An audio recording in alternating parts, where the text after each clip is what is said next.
projek-projek kerajaan memang khas. Ada tender yang khas untuk Kementerian Kewangan bertaraf 10 juta. Dia stated kat situ. Inilah peluang kita. Pembelian terus ni nilainya adalah di bawah RM50,000 yang anda sedang berada kelas ni. Ni. Duit-duit yang bawah RM50,000 ni. Daripada nilai RM1 ni sampai kepada RM50,000.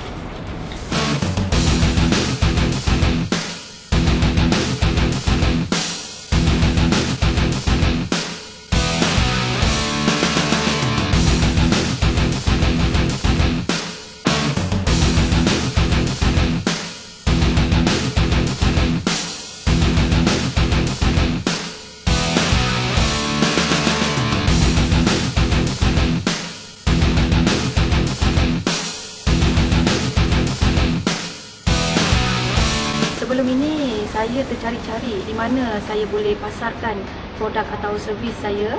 Kemudian saya telah dipertemukan dengan khusus teknik dan rahsia bisnes kerajaan ini melalui MARA. Saya sangat berterima kasih dengan Puan Aida dan grup IDEC. Memang dalam saya belajar banyak teknik dan rahsia. Okey, sebab sebelum ni saya orang kata tak ambil endah lah pasal bisnes dengan kerajaan ni. Tapi apabila saya cuba nak belajar bisnes dengan kerajaan, satu soalan saya ditanya, ada MOF tak? Dari situ saya terfikir untuk saya perlu ada MOF ni. Saya nampak perjalanan saya lakukan perkara yang sama, iaitu salah yang sama yang sebelum ni saya lakukan. Saya jumpa jalan tapi tak ada orang yang tunjukkan tindakan yang sebenarnya daripada A sampai Z dan sistem yang betul untuk pada saya.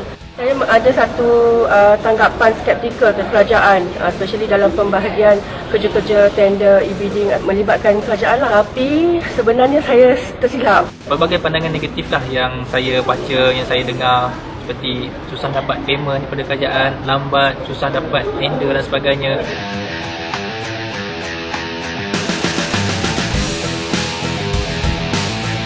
Saya sangat-sangat terkejut kerana tips-tips dan rahsia sangat-sangat membantu saya dalam meningkatkan jualan dan servis perniagaan saya. Paling utama adalah jalinan network yang saya perolehi dari kursus ini membolehkan saya berkongsi idea, berkongsi pendapat dan dapat membantu orang lain walaupun kita berlainan bidang. Saya belajar lebih, contoh e-katalog, nak menguruskan dokumen-dokumen yang sepatutnya. Daripada sini saya nampak potensi yang saya ada untuk saya bekerjasama dengan pihak kerajaan. Dan dalam proses ini juga saya belajar banyak benda. Dengan rakan-rakan kat sini pun saya banyak peluang. Ya Allah, sangat memujakan, sangat telus dan ikhlas sekali perkongsian yang telah IDEC berikan kepada kami. Di mana kami di sini kami dapat berbagai info di mana cara-cara nak deal dengan customer dan kami dapat cara macam mana menggunakan teknik yang betul. Alhamdulillah, syukur Allah membawakan saya ke sini. Puan Aida menerangkan satu persatu bagaimana cara untuk kita, dia bagi guideline daripada A sampai Z. Tak adalah orang kata kita ni terkotak-kating tak tahu nak buat apa, perolehan tu apa sebenarnya. Sebenarnya bisnes ini melalui kerajaan bukanlah bisnes yang susah, bukan seperti yang tanggapan ramai, tetapi ia lebih mudah sebenarnya, lagi-lagi dengan adanya teknologi seperti perolehan dan sebagainya.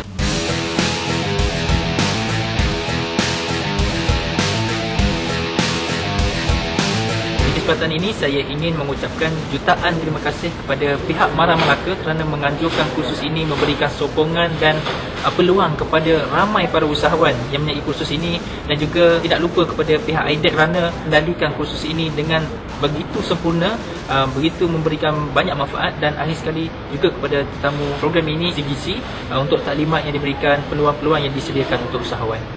Dapatkanlah rahsianya, anda tentu rugi jika tak hadir ke seminar ini. Apapun, saya doakan Puan Aida dan tim IDEC akan terus memberikan tambah nilai kepada orang luar sana, especially usahawan-usahawan Muputra untuk lebih mengetahui tentang seminar ini. Terima kasih banyak. Terima kasih Puan Aida. Terima kasih IDEC. Sangat-sangat teruja dan mengalakkan anda untuk datang ke sini di mana anda tak akan jumpa ilmu yang ada sekarang ni di luar. Memang saya tak boleh nak cakap lebih sebab anda perlu hadiri ke tempat ni. Saya sangat-sangat menganjurkanlah setiap usahawan mesti melalui kursus ni dulu, baru dia nampak potensi ni yang anda akan dapat jika hadiri program ni.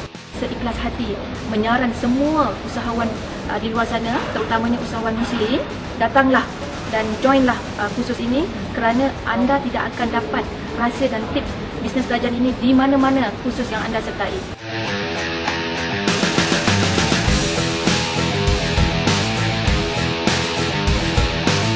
Dan saya dapati kebanyakan peserta-peserta dalam proses ini pun sangat nampaknya ada semangat juang yang tinggi lah, bersemangat berbanding dengan nampak itu semangat untuk sampai satu kejayaan ataupun menjadi tahu pada masa terdekat.